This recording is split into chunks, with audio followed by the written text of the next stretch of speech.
शिव महापुराण में यह भी कहीं नहीं लिखा कि तुम भगवान को 108 या 1008 या 1008 बेलपत्र समर्पित करोगे तो शिव जी प्रसन्न हो जाएंगे। शिव महापुराण की कथा तो यहां तक कहती है, एक बेलपत्र की पत्ती को आप अगर बीच में से, ये एक बड़ी पत्ती, उसके बीच में 2 पत्ती और 2 पत्ती के बीच में जो गैप है, बीच पत्ती में, इस पत्ती और 2 पत्ती के बीच में जो जगह है, अगर आप इस पत्ती को यहां से स्पर्श कर इस पत्ती को यहां से स्पर्श कर शंकर भगवान के शिवलिंग पर अगर आप श्री शिवाय नमस्तुभ्यम कहकर, पंचाक्षर मंत्र नमः शिवाय कहकर, षडाक्षर मंत्र ओम नमः शिवाय कहकर यदि शंकर के शिवलिंग पर समर्पित करते हो तो वो 108 बेलपत्र का काम कर जाती है। पकड़ने का स्थान देखिए,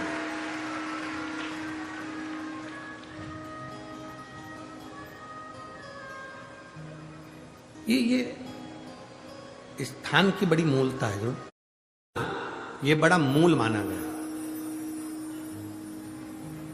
बेलपत्री की बड़ी पत्ती, नीचे की 2 पत्ती, उसके बीच में जो खाली डंडी जो दिख रही है, इसको अगर पकड़कर बेलपत्र समर्पित कर रहे हैं तो 108 बेलपत्र के बराबर हमें फल प्राप्त हो रहा। 108 बेलपत्र के। और समझिएगा, आपके पास में ना पीला चंदन है, ना लाल चंदन है, ना अक्षत है, ना पुष्प है, ना कोई सामग्री है, ना दिया है लगाने के लिए। शंकर जी के मंदिर में लोटा भर के जल लेकर गए हो, आज तुम्हारे पास में हो सकता है जल भी नहीं है, लोटा भी नहीं है, तो जिस शंकर जी का दर्शन करने गए हो उन्हीं की बेलपत्र को उठाओ और बेलपत्र को उठाने के बाद पहले अपने हथेली पर रखो, अपना हाथ रखकर बाबा से प्रार्थना कर कर बेलपत्री की मध्य पत्री, आगे वाली पत्ती को पकड़कर अगर वो बेलपत्र हम शिव जी को समर्पित करते हैं तो हमारा पीला चंदन, लाल चंदन, दिया सब बाबा को समर्पित हो जाता है, उस बेलपत्री में। एक बेलपत्री का सुख हमारे जीवन का एक आनंद दे देता है। हम तो यहां तक कहेंगे, अगर कभी जिंदगी में तुम्हें लगे कि गुरुजी मेरा पैसा फंस गया, नहीं मिल रहा है, या मेरा पैसा अटक गया, नहीं मिल रहा, या मेरा घर में धन नहीं है, बहुत तकलीफ की जिंदगी चल रही है, आप ये बेलपत्री का जो 2 पत्ती है ना, ये 2 पत्ती इस जगह से पकड़कर, आपको लग रहा है कि पैसा नहीं है, काम बहुत बड़ा अड़ा है, बेटे की शादी, बेटी की शादी, या मकान या दुकान, कोई काम अड़ गया, ये 2 बेलपत्री की पत्तियों को पकड़कर अपनी कामना कर कर शिव जी को समर्पित करो और 1 लोटा जल बाबा को चढ़ाना प्रारंभ करो। 20 से 22 दिन इंतजार करना, मेरा बाबा हाथ पकड़कर कुबेर भंडारी भंडार जरूर भरेगा।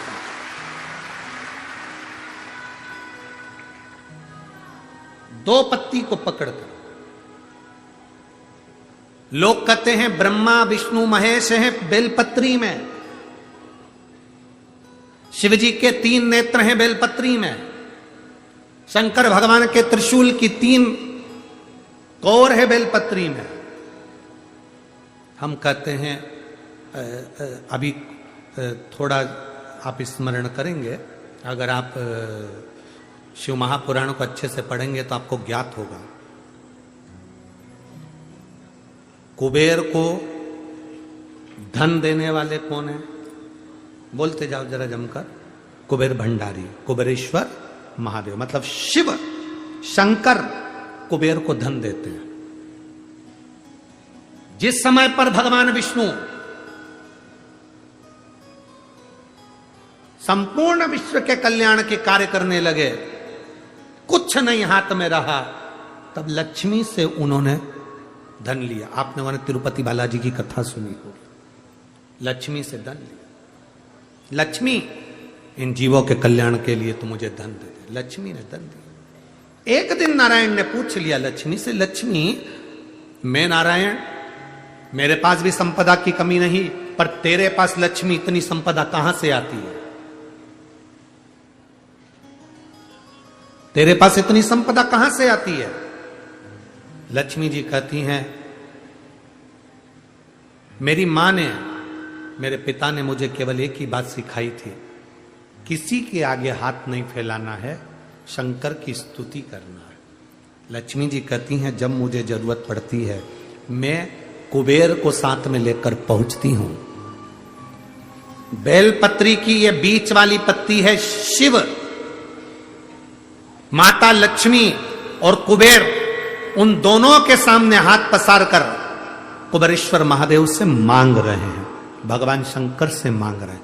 लक्ष्मी जी कहती हैं वो शिव मुझे प्रदान करते हैं दोनों हाथों से, और मैं वो लेकर आती हूं जनमानस के कल्याण के। लगाओ, डॉक्टर को दिखाओ, दवाइयां लो, जांचें कराओ, डॉक्टर बोले ऑपरेशन का ऑपरेशन कराओ, क्योंकि हमने पहले भी कहा कि डॉक्टर शंकर का एक रूप होता है।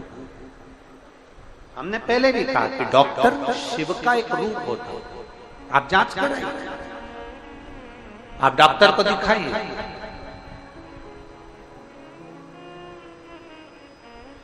और जब डॉक्टर को भी दिखाते हुए आपकी आंखों में अगर आराम ना लगे तो फिर किसी शिव मंदिर में शंकर का शिवलिंग हो, जलाधारी हो, और वो जलाधारी का पानी, शिवलिंग की जो जलाधारी होती है वो थोड़ी मोटी होती है। बोलो बोलो, देखा है आप लोगों ने कि नहीं देखा है?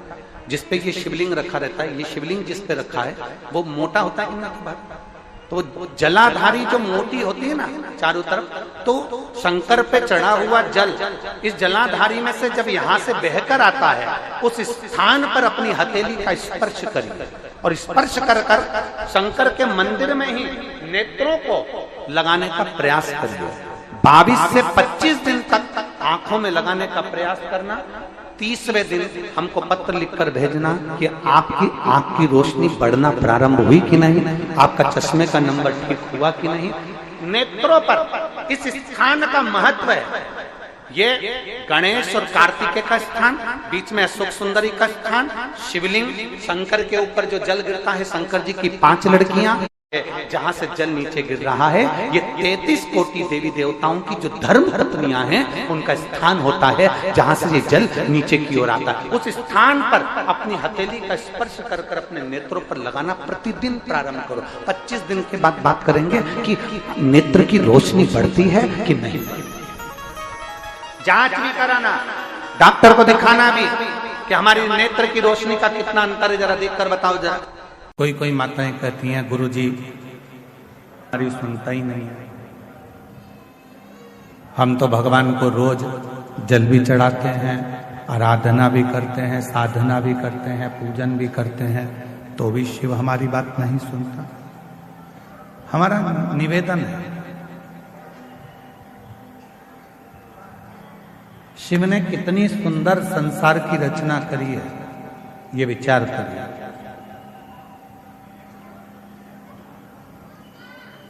शंकर भगवान ने जो सृष्टि की रचना करी, शिव जी ने जो सृष्टि का निर्माण किया, वो कितना सुंदर करा। फूलों में परमात्मा कीड़े दे देता है। देखिए उस परमात्मा की लीला कितनी विचित्र है कि फूलों में परमात्मा कीड़े दे देता है और पत्थर में परमात्मा हीरे दे देता है। ये उस परमात्मा की कृपा, ये उस परमात्मा की दया है।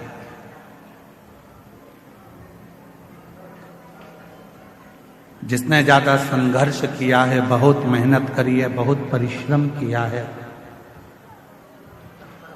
परिश्रम में लीन है, संघर्ष में लीन है, पत्थर जैसा मजबूत हो गया है, तो एक ना एक दिन मेरा भोलेनाथ उसकी जिंदगी में ऐसी तरक्की कराता है कि हीरा जैसा उसको बना देता है।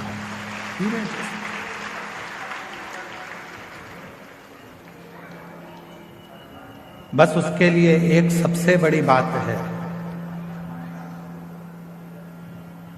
कि जब परमात्मा आपको हीरे जैसा बनाए तो आपके भीतर अभिमान ना आए, अहंकार ना आए।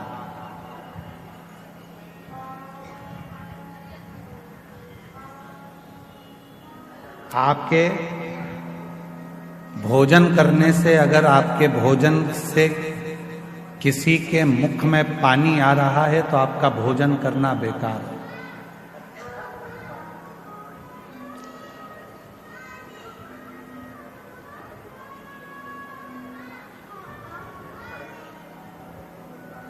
आपका भोजन करना बेकार है। आपके भोजन करने से यदि किसी के मुख में पानी आ रहा है तो आपका भोजन करना बेकार है, और यदि आपके बोलने से किसी की आंख में पानी आ रहा है तो आपका बोलना भी बेकार है।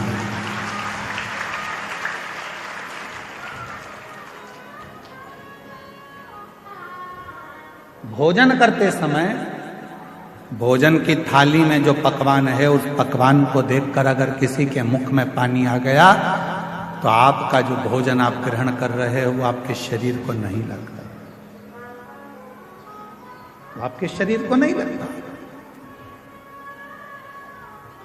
भोजन करते समय यदि किसी के मुख में अगर पानी आ गया तो आपका भोजन करना बेकार है, और बोलते समय यदि किसी की आंखों में पानी आ गया आपके बोलने से तो आपका बोलना भी फिर वो बोलना आपका बेकार है कि आपने क्या बोल दिया, क्या ऐसा प्रसंग कर दिया, क्या आपने कह दिया कि उसकी आंख में आंसू आ। कथा जब व्यक्ति टूट जाता है,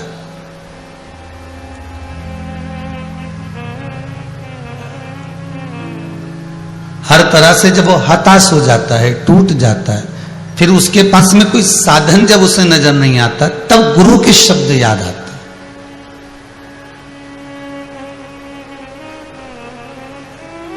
तब गुरु की वाणी सम्मुख में समझ में आ जाती है कि गुरु जी ने कहा था, और शिव का स्मरण करना है, शंकर का भजन करना है, शंकर का अनुमोदन करना है, शिव नाम में, शिव मंत्र में, शिव चर्चा में हमें डूबना है।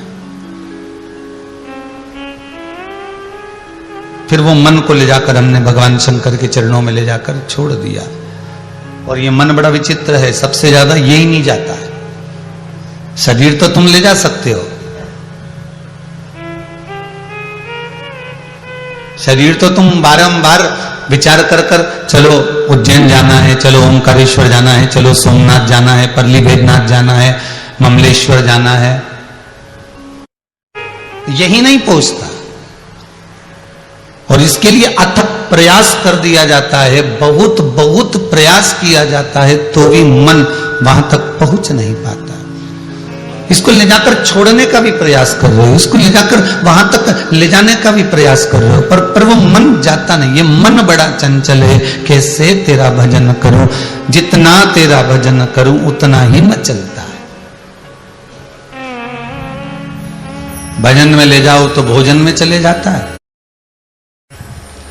सुंदरकांड में ले जाके बैठो तो घड़ी में पहुंच जाता है। अभी तो टाइम है, अभी तो 22वां दोहा चल रहा है, फिर अभी। और अगर ये संतुष्ट हो गया तो जीवन का सबसे बड़ा सुख संतुष्ट हो गया। एक राजा ने एक बकरे को बुलवाया और राजा ने कहा, इस बकरे को जो संतुष्ट कर देगा उसको मुंह मांगा धन मिलेगा। आप लोगों ने सुना भी होगा, पढ़ा भी होगा। एक कोई लेकर गया, बकरे को खूब खिलाया, खूब पिलाया, खूब आराम से रखा। राजा ने कहा, बकरा संतुष्ट हो गया? जी सर महाराज, हो गया। और बकरा संतुष्ट हो गया? हाँ हो गया। अब बस इतना सुना, राजा ने बुलाया बकरे को। बकरे को जैसे ही राजा ने देखा कि बकरा संतुष्ट हो गया है, राजा ने उसी समय पर थोड़ी सी घास बुलवाकर, हरी हरी पत्तियां बुलवाकर उस बकरे के सामने डाल दी। वो बकरा दौड़ कर गया और वो पत्तियां खा गया। वो दौड़ कर गया और वो पत्तियां खा गया। फिर दूसरे ने कहा, अब की बार मैं संतुष्ट कर देता हूं। फिर वो लेकर गया महाराज, फिर वो लेकर गया और उसने भी खूब खिलाया। राजा ने फिर पत्तियां ले जाकर डाली, वो फिर दौड़ पड़ा। 15 से 20 लोग उसको लेकर चले गए, पर वो पत्तियां खाने के लिए दौड़ पड़ता है, बार बार भाग पड़ता है और वो बकरा सम्मुख में आ ही जाता है। एक संत बैठे हुए थे, कोई गुरु बैठा हुआ था। संत सदगुरु ने देखा कि सब इसको खिला रहे हैं और बाद में भी बकरा संतुष्ट नहीं होता, इतना खिलाने के बाद में भी इसको संतुष्टि नहीं होती, फिर ये भाग जाता है। तब संत ने कहा, सदगुरु ने कहा कि इसको मैं लेकर जा रहा हूं।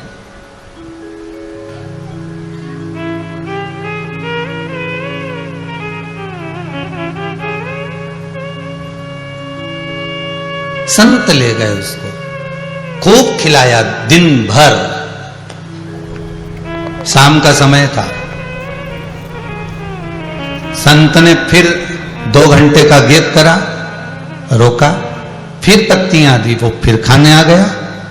संत ने उठाया डंडा और एक उसके मुंह पे रख कर दिया, फिर पत्ती डाली, बकरा फिर दौड़ कर आया।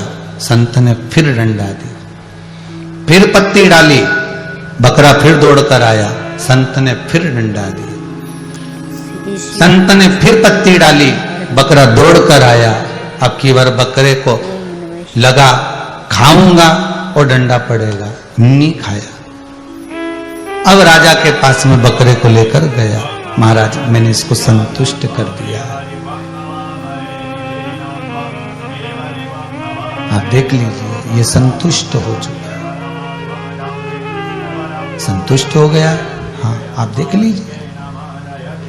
राजा ने हरी हरी दूबा बुलवाई, पत्तियां बुलवाई, बकरे को दी, बकरा दौड़ कर आया।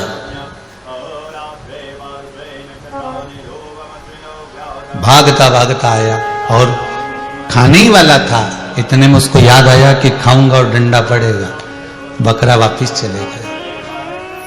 राजा ने संत के चरण पकड़ लिए, गुरुवर ये बताओ कि इस बकरे को तुमने संतुष्ट कैसे कर दिया? संत कहते हैं ये संतुष्ट कभी नहीं हो सकता था। एक डंडा रखा, जब जब खाने दौड़ता था धर के देता था, फिर खाने आए ना सट्ट से दिया, नहीं सही हो गया बस। अब दौड़ के भी आए नहीं तो खाए नहीं। संत कहते हैं राजन ये बकरा नहीं, ये मन है,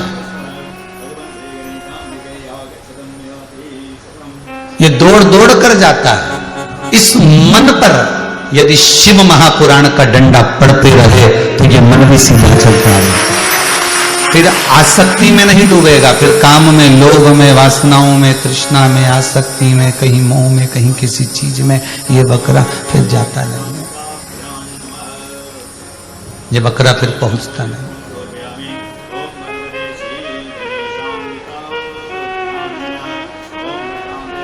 कभी इसको फ्रिज चाहिए, अभी दिवाली आने वाली होगी, इसकी तैयारी हो गई होगी मन की, अब की तनख्वाह मिलेगी तो वॉशिंग मशीन लेके आ जाऊंगी। शिव साधना का जो सर्वप्रथम फल है वो नेत्रों को प्राप्त हो।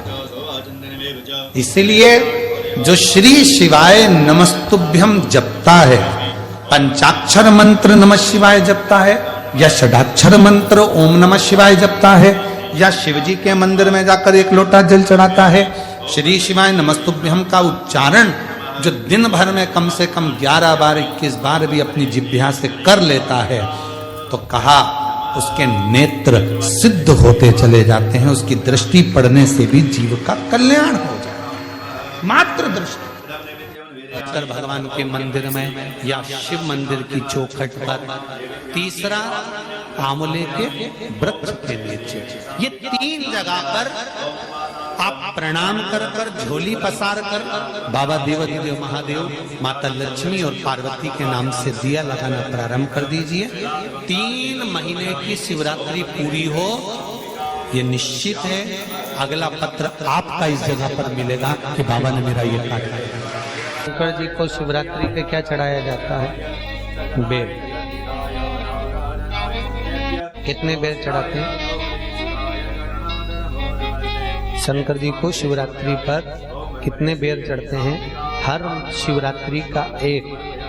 12 महीने में कितनी शिवरात्रि आती हैं? 12। 12 बेर शिव जी को समर्पित होते हैं शिवरात्रि के दिन। काय के लिए चढ़ाए जाते हैं? एक एक बेर का क्रम है। पहला बेर शंकर जी को जब चढ़ाते हैं तो वो वंश की वृद्धि करता है। दूसरे नंबर का बेर जब चढ़ाते हैं वो संपदा प्रदान करता है। तीसरे नंबर का बेर चढ़ाते हैं वो बच्चों को बुद्धि प्रदान करता है। चौथे नंबर का बेर जब शिव जी को समर्पित करा जाता है शिवरात्रि के दिन, वो घर में से रोग धोक बीमारी को हटाता है। पांचवें नंबर का जो बेर शिव जी को समर्पित करा जाता है वो हमको रोगों से मुक्त करता है। छठे नंबर का बेर अटके हुए काम को बनाता है। सातवें नंबर का बेर हमारे कोई कार्य नहीं हो रहे उन कार्यों को सफलता की ओर ले जाता है। आठवें नंबर का बेर हमारे घर में कुछ खुशियां लेकर आता है। नवें नंबर का बेर हमारे घर में वैभव को प्रदान करता है। 10वें नंबर का बेर हमारे घर में संपदा देता है। 11वें नंबर का बेर व्यक्ति को एकादशी के फल के बराबर पुण्य प्रदान करता है। और 12वें नंबर का बेर व्यक्ति के जीवन को सौभाग्यमय बनाता है, नारी को अखंड सौभाग्य प्रदान करता है। 12 महीने शिवरात्रि आती है। हर महीने का एक बेर, एक शिवरात्रि का एक बेर भगवान शंकर को 12 महीने का इकट्ठा कर कर एक मूल शिवरात्रि के दिन शिव को समर्पित करना चाहिए। जीव को अखंड सुख की अनुभूति होती है, अखंड सुख। शिवरात्रि का प्रसंग कहता है अपने मन की अभिलाषा रखकर तुम्हें जो चाहिए, एक काली मिर्ची और तिल्ली के, काली तिल्ली के 7 दाने। एक काली मिर्ची और तिल्ली के, काली तिल्ली के कितने दाने? 7 दाने हथेली में रखकर अपनी कामना कर कर मन से, अपने मन